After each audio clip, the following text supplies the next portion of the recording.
அனைவருக்கும் வணக்கம். நல்லம்பாக்கத்தில் அமைந்துள்ள திருநல்லமங்கை ஈஸ்வரி சமேத சொர்ணலிங்கேஸ்வரர் ஆலயத்துல இப்போ முருகப்பெருமானையும் வள்ளி தெய்வானையோட பிரதிஷ்டை செய்யறதுக்கான வேலைகள் எல்லாம் நடந்துகிட்டு இருக்குங்க.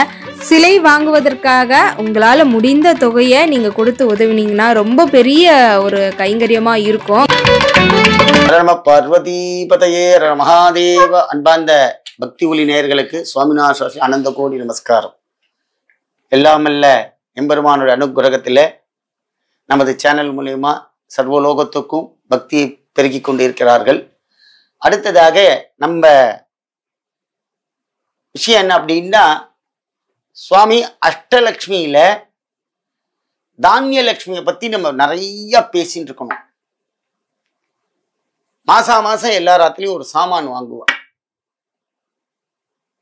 நம்ம முதல்ல மாசம் ஒரு சாமான் வாங்க போறோம் அப்படிங்கிறப்ப முதல்ல எழுதும் போதே சில பேராத்துல தான் மாசம் லிஸ்ட் போட்டு வாங்குவோம். நடுப்பரெல்லாம் வாங்க மாட்டா. இந்த மாசத்துக்கு இவ்வளவுதான் பட்ஜெட். மஞ்சப்பொடியை வாங்குறா. மஞ்சள் தான் முதல்ல எல்லாத்துக்கும் மூலாதாரம். என்ன அப்படின்னா, அந்த ஆத்துக்கு வேண்டிய மளிகை சாமான்லயே முதல்ல மகாலட்சுமி தான் உள்ள நுழையணும். மஞ்சளை வாங்குவோம் முதல்ல. கடைசியா என்ன வாங்கணும் லிஸ்ட்ல அப்படின்னா, உப்பை சேர்த்துக்கணும். உப்பை மாசம் வாங்கிக்கணும். அதுவும் வெள்ளிக்கிழமையில வாங்க போனீங்கன்னா ரொம்ப விசேஷம். வெள்ளிக்கிழமைக்கு நீங்க சாமான் லிஸ்ட் வாங்க போகணும். எந்த நாள் எந்த கிழமைலாம் இப்ப நமக்கு ஃப்ரீயா இருக்கும். ஞாயிற்றுக்கிழமை வாங்குறோம், புதன்கிழமை வாங்குறோம், அது வேற. வெள்ளிக்கிழமைக்கு நீங்க வாங்கினீங்கன்னா அது ஒரு ரொம்ப விசேஷமானது. என்ன அப்படின்னா, வெள்ளிக்கிழமை தான் அந்த தானிய லட்சுமிக்கு அனுகிரகம் நிறைய இருக்கும். சாமி நான் ஞாயிற்றுக்கிழமை வாங்கிக்கலாமா, எனக்கு லீவு அன்னைக்கு தானே, நம்மளுடைய சௌரியத்துக்காக தான் நாள். ஆனா அந்த காலத்திலேயே தானியங்களை வாங்கும் பொழுது கூட வெள்ளிக்கிழமை தான் பிரதானமா வச்சுக்கிறேன். அடுத்ததாக இந்த தானியங்கள் அபிவிருத்தி ஆகிறதுக்கு மூலம் மஞ்சப்பொடி, கடைசியா உப்பு வாங்கும். இது வாங்காம இருக்கக்கூடாது மளிகை சாமான்லாம் வாங்கும்போது. இரண்டாவதாக இந்த தானிய அபிவிருத்தியை அம்பாள் எங்க பண்றா அப்படிங்கிறப்ப, நம்ம முதல்ல வீடு கட்டுறோம் பார்த்தேங்களா, வீடு கிரகப்பிரவேசம் பண்ணும் பொழுதோ ஒரு தாம்பாளத்துல தோரம் பருப்பு, அரிசி, வெல்லம், புளி, சில பேரத்துல மிளகா எடுத்துன்னு வருவா, சில பேரத்துல உப்பு எடுத்துன்னு வருவா. இதெல்லாம் எதுக்கு அப்படின்னா, அந்த தானிய லட்சுமி உள்ள வரா. இந்த தீப ஜோதி எடுத்துன்னு போறா உள்ள. பசுமாடு பூஜை பண்ணோன்னா மகாலட்சுமிய 33 கோடி தேவர்களையும் அங்க பூஜை பண்ணி, பசுமாடு பூஜை பண்ணோடனே அந்த தீபத்தை எடுத்துன்னு வர ஆத்துல இருக்கிற மாமி. அந்த தீபத்தை எடுத்துன்னு உள்ள வரும்போது தீபலட்சுமியோட என்ன பின்னாடி வருது அப்படின்னா, மாமா போட்டோ வச்சிருப்பார். இந்த தீபலட்சுமிய மாமி வச்சுட்டு இருப்பா. பின்னாடி நிறைய குடம். அதோட என்ன வருது அப்படின்னா, தானியங்கள். எதுக்காக இதை சொல்ல வரேன் அப்படின்னா, நம்ம பார்த்துல மாசம் தானியம் வாங்கணும். ஏதானு ஒரு சாமா வாங்கணும். தானிய லட்சுமி. அதுல உப்பு ரொம்ப ஸ்பெஷல். அம்பாள் என்ன ஒரு 6 ஐட்டம் கொடுத்துருக்கா, 6-7 ஐட்டம். அந்த காலத்துல உப்பு வாங்கலாம், புளி வாங்கலாம், சில பேரத்துல மிளகு, சில பேர் ஊர் சம்பிரதாயங்கள். ஆனா தோரம்பருப்பு, அரிசி இதெல்லாம் எதுக்கு அப்படின்னா, அம்பாளுடைய தானிய லட்சுமி நம்ம மாத்துல குறைவில்லாமல் இருக்க வேண்டும் என்பதற்காகவும், ரெண்டாவதாக நம்ம மாசம் இதை வாங்கறதுக்கு எதுக்கு அப்படின்னா, தானியம் பெருகணும்.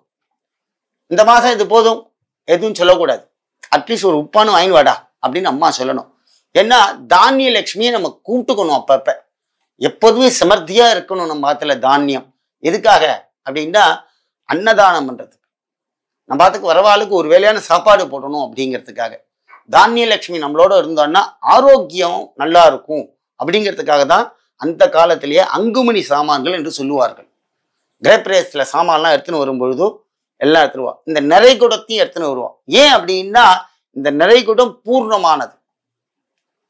தண்ணிக்கு எதுக்குமே தோஷம் கிடையாது. தண்ணியை மட்டும் பழிக்கவே கூடாது. 2 பேரை பழிக்கக்கூடாது உலகத்துல.